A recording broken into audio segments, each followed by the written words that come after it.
ಹೇಳ್ತಾಳೆ. ಆಗ ಧ್ರುವರಾಜರು ಓಡೋಡಿ ಬಂದರು ಅಮ್ಮನ ಹತ್ರ. ಆಮೇಲೆ ಏನು ಹೇಳುತ್ತೆ ಈ ಕಥೆ ಅಂದರೆ ಬರ್ರಿ, ಏನು ಹೇಳುತ್ತೆ ಈ ಕಥೆ ಎಂದರೆ, ಒಬ್ಬ ಮನುಷ್ಯನಿಗೆ ಸುಲಭವಾಗಿ ಸಿಕ್ಕಿದ್ದು ಇನ್ನೊಬ್ಬ ವ್ಯಕ್ತಿಗೂ ಅದು ಅಷ್ಟೇ ಸುಲಭವಾಗಿ ಸಿಗುತ್ತೆ ಎನ್ನುವುದು ಸುಳ್ಳು ಮಾತು. ನಮ್ಮ ಮಕ್ಕಳು ನೋಡ್ರಿ, ಇದು ನೋಡ್ರಿ, ಆಗಿಂದ ಅಪ್ಪನ ತೊಡಿಬೇಕು. ಯಾರು ಬೇಡ ನೋಡಿದ್ದಾರೆ ಇದಕ್ಕೆ? ಇಲ್ಲ, ಇಷ್ಟು ಸುಲಭವಾಗಿ ಸಿಕ್ಕದಲ್ಲಿ ಈ ತೊಡೆ. ಆದರೆ ಈ ಮಗುವಿಗೆ ಇಷ್ಟು ಸುಲಭವಾಗಿ ಸಿಕ್ಕಿದ್ದ ಈ ಸುಖ ಧ್ರುವರಾಜರಂಥವರಿಗೆ ತಪಸ್ಸು ಮಾಡಿ ಪಡಿಬೇಕಾಯಿತು. ಅಂದಮೇಲೆ ಏನು ಹೇಳ್ತಾ ಇದೆ, ಒಂದು ಸುಖ ಕೆಲವರಿಗೆ ಸುಲಭವಾಗಿ ಸಿಗುತ್ತೆ, ಕೆಲವರಿಗೆ ಕಷ್ಟಪಟ್ಟರೆ ಸಿಗುತ್ತೆ, ಕೆಲವರಿಗೆ ಕಷ್ಟಪಟ್ಟರೂ ಸಿಗುವುದಿಲ್ಲ. ಅಂದಮೇಲೆ ಎಲ್ಲರಿಗೂ ಎಲ್ಲ ಸಿಗಬೇಕು ಎನ್ನುವುದು ನಿಯಮ ಇಲ್ಲ. ಇಷ್ಟು ನಮ್ಮ ಥರ ಇಟ್ಕೊಂಡು ನಾವು ಹೊರಡಬೇಕು. ನಮಗೇನು ದೇವರು ಕೊಟ್ಟಾನ ಅದನ್ನು ನಾವು ಸುಖದಿಂದ ಭೋಗ ಮಾಡ್ತಾ, ಯಾವುದು ಸಿಕ್ಕಿಲ್ಲ ಅದು ನಮ್ಮ ಹಣೆ ಬರದಲ್ಲಿ ಇಲ್ಲ ಅಂತ ತಿಳ್ಕೊಂಡು ನಮ್ಮಷ್ಟಿಗೆ ನಾವು ನಗನಗತಾ ಸಂತೋಷದಿಂದ ಇರಬೇಕು ಎನ್ನುವುದನ್ನು ಧ್ರುವರಾಜರ ಚರಿತ್ರೆ ನಮಗೆ ತಿಳಿಸಿಕೊಡ್ತಾ ಇದೆ. ನಮ್ಮ ಗುರುಗಳು ಹೇಳೋರು ಒಂದು ವಿಷಯ ಭಾಳ ಚೆನ್ನಾಗಿ ಹೇಳೋರು, ನೆನಪಿರಲಿ ಎಲ್ಲರೂ ಕೇಳೋಣ. ಆದಷ್ಟು ಕಷ್ಟದ ಸಮಯದಲ್ಲಿ ಇಂಥ ಮಾತು ನೆನಪು ಮಾಡ್ಕೋರಿ ನೀವೆಲ್ಲ. ಒಂದು ಬೇವಿನ ಹಣ್ಣಿನ ಬೀಜ ಇದೆ. ಆ ಬೇವಿನ ಬೀಜ ಹಾಕಬೇಕು, ಬೇವಿನ ಗಿಡ ಹುಟ್ಟಬೇಕು. ಆ ಬೇವಿನ ಗಿಡ ಹುಟ್ಟುವ ಏನು ಬೀಜ ಇದೆ ಅದನ್ನು ಬಿತ್ತಿದೆ ನಾನು.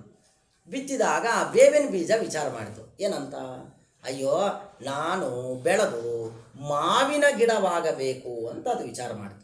ಮಾಡಿ ನನ್ನಲ್ಲಿ ಮಾವಿನಕಾಯಿ, ನನ್ನ ಗಿಡಕ್ಕೆ ಮಾವಿನಕಾಯಿ ಬೆಳಿಬೇಕು, ಆ ಮಾವಿನಕಾಯಿಗೆ ಆದದ್ದು ನೋಡಿ ಕಲ್ಲು ಒಗೆದು ನನ್ನ ಮಾವಿನಕಾಯಿಯನ್ನು ಎಲ್ಲರೂ ಕಿತ್ಕೊಂಡು ತಿನ್ನಬೇಕು.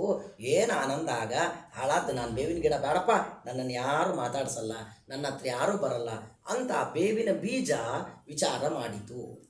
ಮಾಡಿ ತನ್ನ ಫ್ರೆಂಡ್ಸ್ಗೆಲ್ಲ ಕೇಳಿಕೊಂಡು ಮಾವಿನ ಗಿಡ ಆಗಲಿಕ್ಕೆ ಏನಿಗೆ ಎಷ್ಟು ನೀರು ಬೇಕೋ, ಎಷ್ಟು ಗೊಬ್ಬರ ಬೇಕೋ ಅದನ್ನೆಲ್ಲ ಹಾಕ್ಸ್ಕೋತು, ಎಲ್ಲ ಮಾಡ್ಕೊಂಡು ಎಷ್ಟು ಒದ್ದಾಡಿದ್ರು ಕೊನೆಗದು ಏನಾಯ್ತದು, ಬೇವಿನ ಗಿಡನೇ ಆಯ್ತೇ ಹೊರತು ಅದು ಮಾವಿನ ಗಿಡ, ಬಾಳೆಹಣ್ಣಿನ ಗಿಡ ಆಗಲಿಲ್ಲ.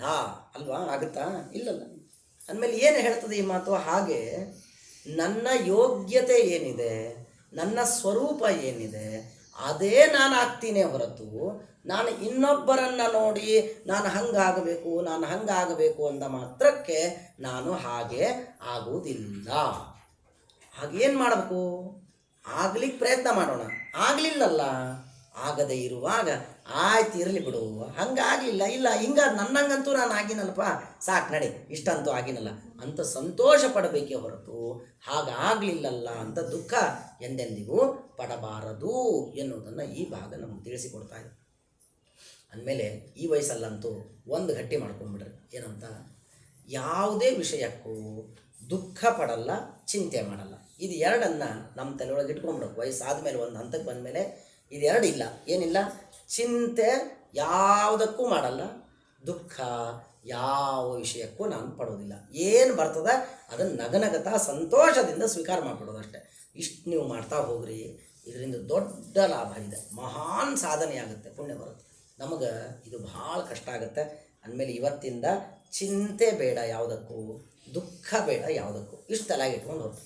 ಮೊಮ್ಮಕ್ಕಳು ಫಸ್ಟ್ ಬಂದರೆ ಬರಲಿ, ಫೇಲ್ ಆದರೆ ಆಗಲಿ, ಏನಾಗೋದದ, ನಾಳೆ ನಾವು ಸತ್ತು ಸ್ವರ್ಗಕ್ಕೆ ಹೋಗುವ ಕರ್ಕೊಂಡು ಹೋಗ್ತೀವಿ ನಿಮ್ಮ ಮೊಮ್ಮಕ್ಕಳನ್ನ, ಬರ್ರಿಪ್ಪ ಅಲ್ಲಿ ಸ್ಕೂಲದ ಸೇರಿಸ್ತೀನಿ ಬರ್ರಿ ಅಂತೀವಿ ನಾವು.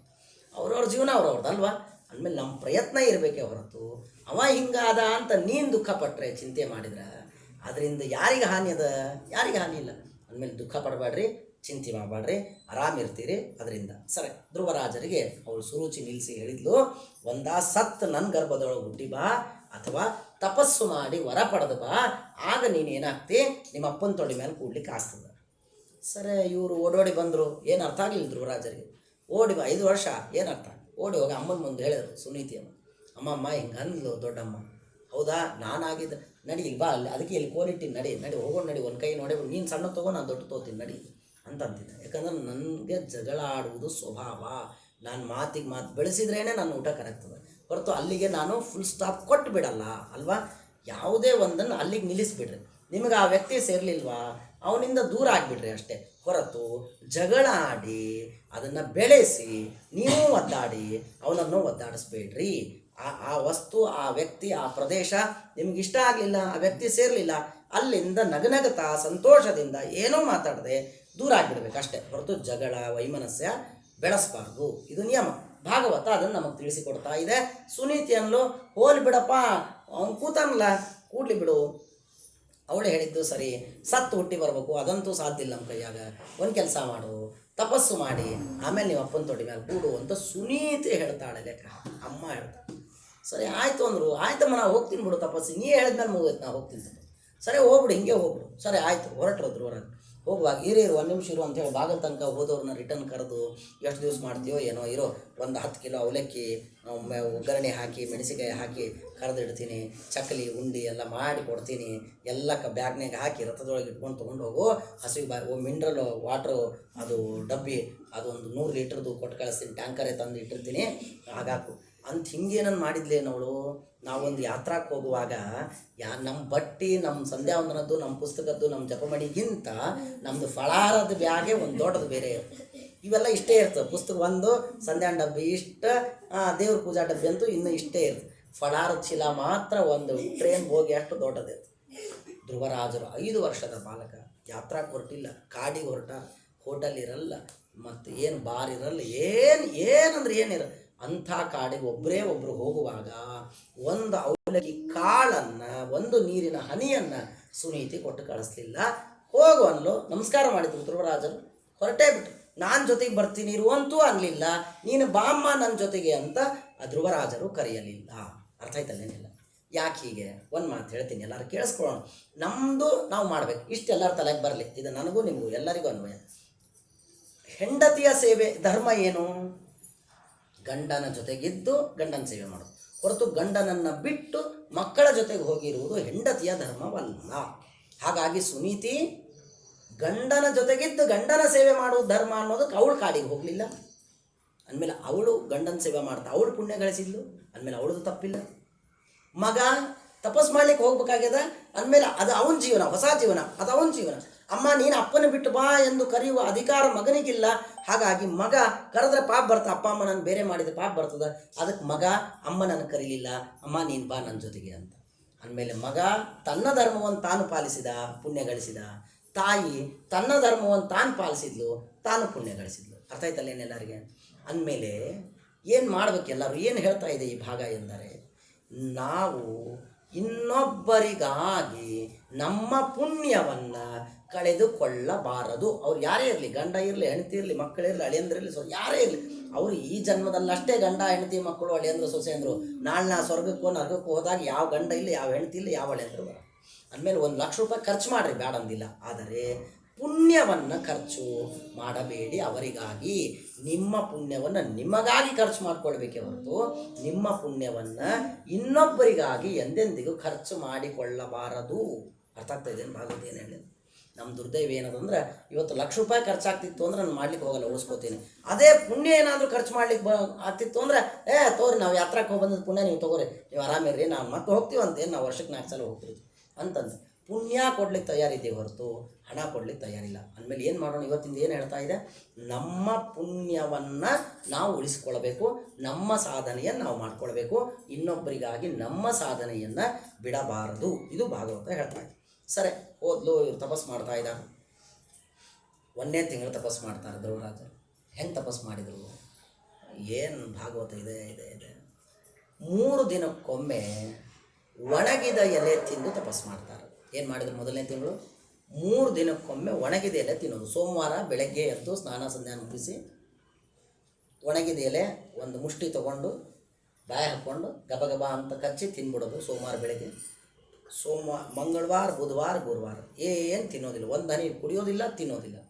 ಮತ್ತು ಶುಕ್ರವಾರ ಮತ್ತೆ ಒಂದು ಒಣಗಿದ ಮುಷ್ಟಿ ಎಲೆ ತೊಗೊಂಡೋದು ಮತ್ತೆ ಹಿಂಗೆ 1ನೇ ತಿಂಗಳು 3 ದಿನಕ್ಕೊಮ್ಮೆ ಒಣಗಿದ ಎಲೆಯನ್ನು ಒಂದು ಮುಷ್ಟಿ ಒಣಗಿದ ಎಲೆಯನ್ನು ತಿಂದು ತಪಸ್ಸನ್ನು ಮಾಡ್ತಾರೆ. 3 ದಿನ ಉಪವಾಸ ಇರ್ತಾರೆ.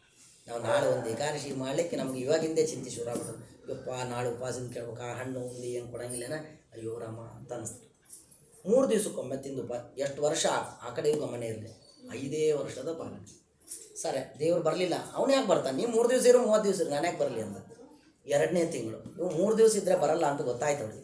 ಅದಕ್ಕೆ ಅವ್ರೇನು ಮಾಡಿದ್ರು ಅಂದರೆ 2ನೇ ತಿಂಗಳು 6 ದಿವಸಕ್ಕೊಮ್ಮೆ ತಿಂದು ತಪಸ್ಸು ಮಾಡ್ಲಿಕ್ಕೆ ಶುರು ಮಾಡ್ತಾರೆ. 1ನೇ ತಿಂಗಳು ಎಷ್ಟು ದಿವಸಕ್ಕೊಮ್ಮೆ? 3 ದಿವಸ. 2ನೇ ತಿಂಗಳು ಎಷ್ಟು ದಿವಸಕ್ಕೊಮ್ಮೆ? 6 ದಿವಸಕ್ಕೊಮ್ಮೆ. ದೇವ್ರು ಬರಲಿಲ್ಲ, ಅವನು ಭಾರಿ ಇದ್ದಾನೆ, ಬರಲಿಲ್ಲ.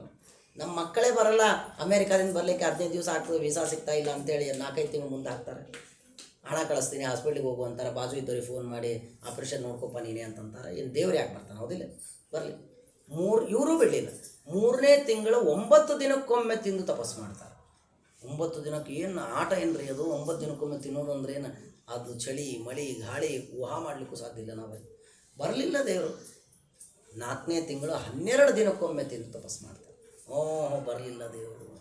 12 ದಿನಕ್ಕೊಮ್ಮೆ ತಿನ್ನೋದು ಅಂದರೆ ಒಂದು ಕೆಲಸ ಮಾಡಿರಿ, ನಾಳೆ ಏಕಾದಶಿ ಮಾಡಿ ನಾಡ್ದ ಬೆಳಗ್ಗೆ ಮಠಕ್ಕೆ ಹೋಗಿ 11ಕ್ಕೂ ಊಟಕ್ಕೆ ಹಾಕಲಿಲ್ಲ ಅಂದರೆ ನೀವು ಸುಮ್ಮನೆ ಕೂತು ಬರ್ರಿ, ನಿಮ್ಮನ್ನು ನಾನು ಕೋಪಿ ಬಿಡ್ತೀನಿ ಬಾರಿ. ಏನು ಒದರಾಡಿ 11 ಆಯ್ತು ಇನ್ನೂ ಎಲ್ಲಿ ಹಾಕಿಲ್ಲ ನೀವು, ನಿನ್ನೆ ಏಕಾದಶಿ ಮಾಡಿವಿ ನಾವು, ಎಷ್ಟು ಒದರಾಡಿ ಚೀರಾಡಿ ಬರ್ತೀವಿ ನಾವು. ಅಂಥದ್ದು 12 ದಿನ ಉಪವಾಸ ಇರೋದು ಅಂದ್ರೆ ಏನು? ನಾವು ಇದನ್ನು ವಿಚಾರವೂ ಮಾಡಲಿಕ್ಕೆ ಸಾಧ್ಯ. ಅಷ್ಟು ವೈರಾಗ್ಯ, ಇಷ್ಟು ವೈರಾಗ್ಯ ಇದ್ದದ್ದಕ್ಕಾಗಿ, ಇಷ್ಟು ಇಂದ್ರಿಯ ನಿಗ್ರಹ ಇದ್ದದ್ದಕ್ಕಾಗಿ ಒಂದು ದಿವ್ಸ ಮೊಬೈಲ್ ಬಿಟ್ಟಿರ್ಲಿಕ್ಕಾಗಲ್ಲ ನಮಗೆ. ನಾವು ಒಂದು ದಿವ್ಸ ಪ್ರವಚನಕ್ಕೆ ಹೋಗುವಾಗ ಎಲ್ಲಾದರೂ ಮೊಬೈಲ್ ತೊಗೊಂಡು ಹೋಗಲಿಲ್ಲ ಅಂದ್ರೆ 2-3 ತಾಸು ಮೊಬೈಲ್ ನೋಡ್ಲಿಕ್ಕೆ ಆಗ್ತಾ ಇಲ್ಲಲ್ಲ ಅಂತ ಪ್ರವಚನ ಹೇಳೋದಕ್ಕಿಂತ ಮೈಯೊಳಗೆ ಅಯ್ಯೋ ಮೊಬೈಲ್ ನೋಡಲಿಲ್ಲ ಅಂತೇ ನಮಗೆ ಬರ್ತಿರ್ತದೆ.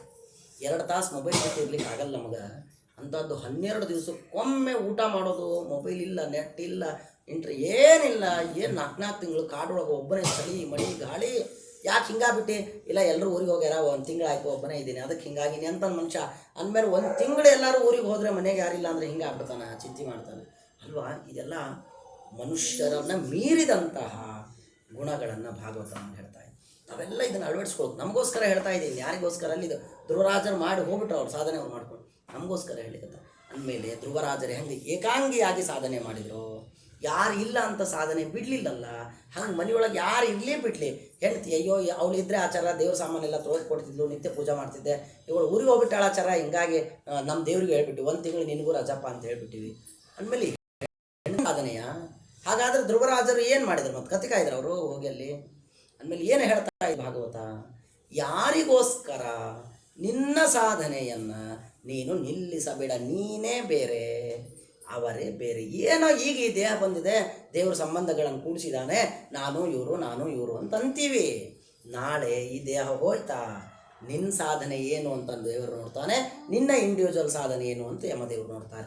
ಅಲ್ಲೆಲ್ಲ ಇಂಡಿವಿಜುವಲ್ ಸಾಧನೆಯೇ ನಿನ್ನನ್ನು ಗುರುತಿಸುತ್ತೆ ಹೊರತು ನನ್ನ ಹೆಂಡತಿ ಇಲ್ಲ ಅದಕ್ಕೆ ಮಾಡಲಿಲ್ಲ, ನನ್ನ ಗಂಡ ಇಲ್ಲ ಅದಕ್ಕೆ ಮಾಡಿಲ್ಲ ಅಂದರೆ ಯಮದೇವರು ಹಾಕಿ ಹೊಡೆಯುತ್ತಾರೆ. ಧ್ರುವರಾಜರಿಗೆ ಯಾರು ಹೆಂಡತಿ ಇದ್ದರು, ಯಾರು ಗಂಡ ಇದ್ದರು, ಯಾರಮ್ಮ ಇದ್ದರು ಅಂತ ಕೇಳ್ತಾರೆ.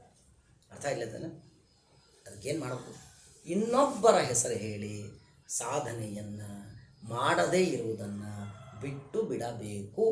ಯಾರು ಇರಲಿ ಬಿಡಲಿ, ನನ್ನ ಸಾಧನೆಯನ್ನು ನಾನು ಶ್ರದ್ಧೆಯಿಂದ ಭಕ್ತಿಯಿಂದ ನಿರಂತರ ಮಾಡಬೇಕು.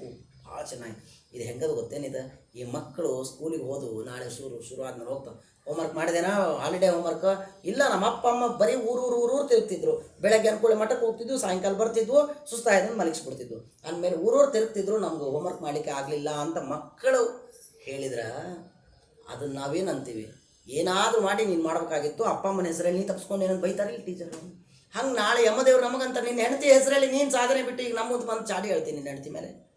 ಅಂದಮೇಲೆ ಯಾರ ಬಗ್ಗೆಯೂ ಯಾರನ್ನು ಅವಲಂಬಿಸಿ ನನ್ನ ಧರ್ಮವನ್ನು, ನನ್ನ ಸಾಧನೆಯನ್ನು ನಾನು ಬಿಡುವ ಹಾಗೆ ಇಲ್ಲ. ತಲೆಗೆ ಹೋಯ್ತು ಅಂತ ಅಂದ್ಕೊಂಡಿದ್ದೀನಿ. ವಿಚಾರ ಮಾಡಿರಿ, ಸರಿ ಅನಿಸಿದರೆ ಮಾಡಿರಿ, ಆದರೆ ಮಾಡ್ಬೇಕು ಎಲ್ಲರೂ. ಸರಿ. ಆಮೇಲೆ ಒಬ್ಬರೇ ಧ್ರುವರಾಜನ ಯಾರಿಲ್ಲ ಜೊತೆ, ಅವಲಕ್ಕಿಲ್ಲ, ಚಕ್ಕಲಿ ಇಲ್ಲ, ಏನಿಲ್ಲ, ವಡಾಪಾವ್ ಅಂತೂ ಇಲ್ಲೇ ಇಲ್ಲ, ಪಾನಿಪುರಿ ಅಂತೂ ಇಲ್ಲೇ ಇಲ್ಲ. ಇಷ್ಟು ಮಾಡಿದ್ಮೇಲೆ ಕೊನೆಗೆ 5ನೇ ತಿಂಗಳು ದೇವ್ರು ಬರಲಿಲ್ಲ. ಅವನು ಭಾರಿಪ, ಅವನು ಬರಲಿಲ್ಲ. ಬರದೇ ಇರುವಾಗ ಬಿಟ್ಟೇ ಬಿಡ್ರೆ ಆಯ್ತು. 12 ದಿವಸಕ್ಕೊಮ್ಮೆ ತಿಂತಿದ್ನಲ್ಲ 4ನೇ ತಿಂಗಳು. 5ನೇ ತಿಂಗಳು ಒಂದು ಹನಿ ಕುಡಿಯಲ್ಲ, ತಿನ್ನಲ್ಲ ಅಂತ ಹೇಳಿ ಇಡೀ 5ನೇ ತಿಂಗಳು ಉಪವಾಸ ಮಾಡ್ತಾರೆ. ಇಡೀ ತಿಂಗಳು ಉಪವಾಸ. ಫೆಬ್ರವರಿ ಇರಲಿಲ್ಲ, 28 ದಿನ ಇರಲಿಲ್ಲ, ಅದು 31 ದಿನ ಇತ್ತು. ಇಡೀ ತಿಂಗಳು ಉಪವಾಸ ಮಾಡ್ತಾರೆ. ಒಂದು ಹನಿ ನೀರಿಲ್ಲ, ಒಂದು ಅಗಳು ಬಾಯಾಗ ಹೋಗಿ. ಏನು ಎಂತ ಅಲ್ವಾ, ನಿಷ್ಠ ಅಲ್ವಾ, ಏನಲ್ವಾ? ಹಿಂಗೆ ಮಾಡಿದಾಗ ದೇವರು ಬಂದ 5ನೇ ತಿಂಗಳು ಮುಗಿಲಿಕ್ಕೆ ದೇವರು ಬಂದಿಲ್ಲ. ಆಮೇಲೆ ನಮ್ಮ ತಪಸ್ಸು ಹೇಗಿರಬೇಕು? ಅತ್ಯಂತ ಕಠಿಣವಾಗಿರ್ಬೇಕು. ಏನು ಬಂದರೂ ಬಿಡಲ್ಲ ಇಷ್ಟೇ. ಊಟ ಬಿಡೋಣ, ನಿದ್ದೆ ಬಿಡೋಣ, ಜಗಳಾಡೋದು ಬಿಡೋಣ, ಸಿನಿಮಾ ನೋಡೋದು ಬಿಡೋಣ, ಉಳಿದೋದು ಬಿಡೋಣ. ಧರ್ಮ ಬಿಡಲ್ಲ. ಇಷ್ಟು ತಲೆ ಗಟ್ಟಿ ಕೂತ್ಬಿಡೋದು. ನಾವು ಅದನ್ನು ಬಿಟ್ಟು ಇನ್ನೆಲ್ಲ ಮಾಡ್ತೀವಿ. ದೇವ್ರು ಬಂದ ಏನು ಬೇಕು ಅಂತ ಕೇಳಿದ ಧೂಪ ಪದವಿ ಕೊಡ್ತಾನೆ. ಕೊಟ್ಟು ದೇವ್ರು ಹೋದ ಮ್ಯಾಲೆ ಇವರಿಗೆ ಅಳ್ಳಿಕ್ಕೆ ಶುರು ಮಾಡ್ತಾಯಿದ್ರು. ಯಾಕೆ ಏನಾಯಿತು ಅಂತ ಕೇಳಿದರೆ, ಏನಿಲ್ಲ, ಜಗದೊಡೆಯ ನಾನು ದೇವರು ಬಂದು ನಿಂತಾಗ ಸ್ವಾಮಿ ಸಾಕಾಗ್ಬಿಟ್ಟದಪ್ಪ ಈ ಸಂಸಾರ. ದಿವಸ ಒಬ್ಬರದ್ದು ತಲೆಬ್ಯಾನೆ ಇರ್ತದೆ. ಇವತ್ತು ಮಕ್ಕಳಿಲ್ಲಪ್ಪ ಆರಾಮಿರ್ಬೋದು ಅನ್ನೋದ್ರು ಪಕ್ಕದ ಮನೆಯವ್ರು ಬಂದು ಅಯ್ಯೋ ನೀನು ಫ್ರೀ ಇದೆಯಾ ಒಂದು ಸ್ವಲ್ಪ ಮಾತಾಡಬೇಕು ಅಂತ ಹೇಳಿ ಕೂತ್ಕೊಂಡು ಗಂಟೆವರೆಗೆ ನಮ್ಮ ಹಂಗ ನಮ್ಮಪ್ಪ ಹಿಂಗ ನನ್ನ ಹೆಂಡತಿ ಹಂಗ ನಮ್ಮ ತಮ್ಮ ಹಿಂಗ ಅಂತ ಅವ್ರ ತಲೆ ತಿಂದು ಹೋಗ್ತಾ. ಇವತ್ತು ಅವರು ಊರಿಗೆ ಹೋಗ್ಯಾರ, ಮಕ್ಕಳು ಸ್ಕೂಲಿಗೆ ಆರಾಮಿರೋ ಅನ್ನೋದ್ರೊಳಗೆ ಊರಿಂದ ಫೋನ್ ಬರ್ತದೆ, ನಮ್ಮ ಅಕ್ಕನೋ ನಮ್ಮ ತಂಗಿನೋ ಫೋನ್ ಮಾಡಿ ನನ್ನ ಗಂಡ ಅವ್ರ ತಲೆ ಅಂದಮೇಲೆ ಇಡೀ ದಿನ ಇಡೀ ಜೀವನ ಒಂದಿಲ್ಲ ಒಂದು ಸಮಸ್ಯೆಗಳಿಂದಲೇ ನಡೀಲಿಕ್ಕತ್ತದ. ಹಾಗಾಗಿ ಸ್ವಾಮಿ ದೇವರೇ ಪ್ಲೀಸ್ ಬಂದು ನಿನಗೆ ಖಾಲಿನೋದ ಗರುಡನ ಮೇಲೆ ಜಾಗ ಒಂದು ಕೆಲಸ ಮಾಡಿ ನನ್ನ ಕೈ ಹಿಡದ ಹಿಂಗೆ ಮೋಕ್ಷ ಕರ್ಕೊಂಡು ಹೋಗ್ಬಿಡು ಮಾರಾಯ ಅಂತ ಕೇಳೋದು ಬಿಟ್ಟು ಏನೋ ಧ್ರುವ ಪದವಿಯನ್ನು ಕೇಳಿದ್ನಲ್ಲ ನಾನು ಎಂಥ ಹುಚ್ಚ ಅಂತ ಧ್ರುವರಾಜರು ಅಳುವುದಕ್ಕೆ ಆರಂಭಿಸುತ್ತಾರೆ. ಅರ್ಥ ಇದ್ದೇನೆ ಯಾರಿಗೆ? ಆಮೇಲೆ ದೇವರು ಬಂದು ನಿಂತ್ರ ನಿಮ್ಮ ಕಣ್ಣೆದ್ರಿಗೆ ಏನಾದರೂ ಕಂಡ್ರೆ ಏನು ಬಿಡ್ಬೇಕು ಎಲ್ಲರೂ ದೇವರಿಗೆ? ಸ್ವಾಮಿ ಮೋಕ್ಷಕ್ಕೆ ಕೊಟ್ಟು ಕರ್ಕೊಂಡು ಹೋಗ್ರು ಸಾಕಾಗ್ಬಿಟ್ಟದ. ಇದೇ ಟಿ ವಿ, ಇದೇ ನೆಟ್ಟು, ಇದೇ 4G, ಇದೇ 5G, ಇದೇ ಹೋಳಿಗೆ, ಇದೇ ಕಡುಬು, ಮತ್ತು ಅದೇ ಆ 33 ಅಪೂಪ. ಸ್ವಾಮಿ ಸ್ವಾಮಿ ಸ್ವಾಮಿ ಬೇಡಪ್ಪ, ಹಿಂಗೆ ಕೈ ಹಿಡಿದು ಹಿಂಗೆ ಎತ್ಕೊಂಡು ಹೋಗ್ಬಿಡು ಮಾರ ಅಂತ ದೇವ್ರಿಗೆ ಕೇಳ್ಬೇಕು. ಎಲ್ಲರೂ ಬಂದರೆ ಅವಶ್ಯವಾಗಿ ಕೇಳ್ರಿ. ಎಲ್ಲ ಧ್ರುವರಾಜ ಹೇಳ್ತಾನೆ. ಅದ್ರ ಏನು ಮಾಡೋದು, ಅಷ್ಟೊಳಗೆ ದೇವ್ರು ಹೋಗ್ಬಿಟ್ಟಿದ್ದ. ಮತ್ತು ಅವನನ್ನು ಹೊಲಿಸ್ಕೋಬೇಕು ಅಂದ್ರೆ ಮತ್ತೆ ತಪಸ್ ಮಾಡಬೇಕು. ಆದ್ರೆ ಅಪ್ಪನ ತೊಡಿ ಸಿಗಲಿಲ್ಲ ಅಂತ ಎಷ್ಟು ಜಿದ್ದಿ ಬಂದು ತಪಸ್ ಮಾಡಿದ್ರು ನೋಡ್ರಿ. ಈಗ ದೇವರು ಒಂದು ಸಲ ಸಿಕ್ಕು ಆದಮೇಲೆ ಮತ್ತೆ ಆ ದೇವ್ರನ್ನ ನೋಡ್ಬೇಕು ಅಂತ ಆ ಜಿದ್ದು ಧ್ರುವರಾಜರಿಗೆ ಬರಲಿಲ್ಲ. ಅರ್ಥ ಆಯ್ತಲ್ಲೇನು? ಒಂದು ಸಲ ಹೋಳಿಗೆ ಕಡುಬು ಇಡ್ಲಿ ಮಾಡುವಾಗ ಏನು ಉತ್ಸಾಹ ಇರ್ತದೆ, ಮತ್ತೊಂದು 2 ದಿವ್ಸ ಬಿಟ್ಟು ಅದನ್ನು ಮಾಡೋದು ತಲೆ ಕೆಟ್ಟದೇನೆ. 2 ದಿವ್ಸಕ್ಕೊಮ್ಮೆ ಮಾಡ್ಲಿಕ್ಕೆ ಅದೇನ, ಒಂದು ತಿಂಗಳಿಗೆ ಒಮ್ಮೆ ಮಾಡೋದು ಅಟ್ಟೆ ಅಂತಂತ ಮನುಷ್ಯ ಅಂದಮೇಲೆ ಏನು ಹೇಳುತ್ತೆ ಈ ಭಾಗವತ ಎಂದರೆ, ದೇವರನ್ನು ಒಲಿಸಿಕೊಳ್ಳುವಾಗ ಒಲಿಸ್ಕೊಂಡ್ಬಿಡ್ರಿ, ಮತ್ತೆ ದೇವರನ್ನು ಒಲಿಸಿಕೊಳ್ಳಲಿಕ್ಕೆ ಆಗಲ್ಲ. ಹಾಗಾಗಿ ಗಟ್ಟಿ ಸಾಧನೆ ಮಾಡಿ ತಪಸ್ಸು ಮಾಡಿ. ಇದು ಧ್ರುವರಾಜರ ಚರಿತ್ರೆ. ಇನ್ನು 5ನೇ ಸ್ಕಂದದಲ್ಲಿ ಭರತ ಚಕ್ರವರ್ತಿಯ ಕಥೆ ಭಾಳ ಚೆನ್ನಾಗಿದೆ. ಇದನ್ನು ಕೇಳಿ ನಮ್ಮ ಮನೆಗೆ ನಾವು ಹೋಗ್ಬಿಡೋಣ. ಭರತ ಚಕ್ರವರ್ತಿಯ ಚರಿತ್ರೆ. ಋಷಭ ನಾಮಕನಾದ ಪರಮಾತ್ಮ, ಅವ್ರ ಮಗ ಭರತ. ಋಷಭ ದೇವರಿಗೆ 100 ಜನ ಮಕ್ಕಳು. ಅದರಲ್ಲಿ ದೊಡ್ಡ ಮಗನಿಗೆ ಭರತ ಅಂತ ಹೆಸರು. ಆ ಋಷಭ ದೇವರು ಹೊರಟಿರ್ತಾರೆ, ಎಲ್ಲ ಮುಗಿಸ್ಕೊಂಡು ಹೊರಟಿದ್ರು ಭರತನಿಗೆ ರಾಜ್ಯ ಕಟ್ಟಿ. ಋಷಿಮುನಿಗಳೆಲ್ಲ ಕೇಳ್ತಾರೆ, ಸ್ವಾಮಿ ಉಪದೇಶ ಮಾಡಿ ಹೋಗು. ಸರಿ ಮಾಡ್ತೀನಿ ಕೇಳು ಅಂತ ದೇವರು ಒಂದು ಭಾಳ ಚೆನ್ನಾಗಿದೆ ಉಪದೇಶ. ಒಂದು ಮೋಕ್ಷಕ್ಕೆ ಹೋಗ್ಬೇಕು ಅಂದರೆ ಬಾಗಿಲು ಯಾವುದು ಅಂದರೆ ನಾವು ಆ ಬಾಗಿಲಲ್ಲಿ ಇದ್ದೀವೋ ಇಲ್ಲೋ ನಮಗೆ ಹೇಳು. ದೇವರು ಹೇಳ್ತಾನೆ, ಒಂದೇ ಹೇಳಿದಾನೆ, ಭಾಳ ಚೆನ್ನಾಗಿದೆ. ಇದ್ದೀವೋ ಇಲ್ಲ ನಮ್ಮನ್ನು ನಾವು ಕೇಳ್ಕೊಂಡು. ದೇವ್ರು ಅಂತಾನೆ, ಮಹತ್ ಸೇವಾಂ ದ್ವಾರಮಾಹುರು ವಿಮುಕ್ತೇಹೇ. ಮೋಕ್ಷಕ್ಕೆ ಬಾಗಿಲಲ್ಲಿ ನೀನು ನಿಂತಿರ್ಬೇಕು ಅಂದರೆ ಏನು ಮಾಡು ಅಂದರೆ, ಮಹತ್ ಸೇವಾಂ ಸಜ್ಜನರ ಸಂಘವನ್ನು ಬಿಡಬೇಡ.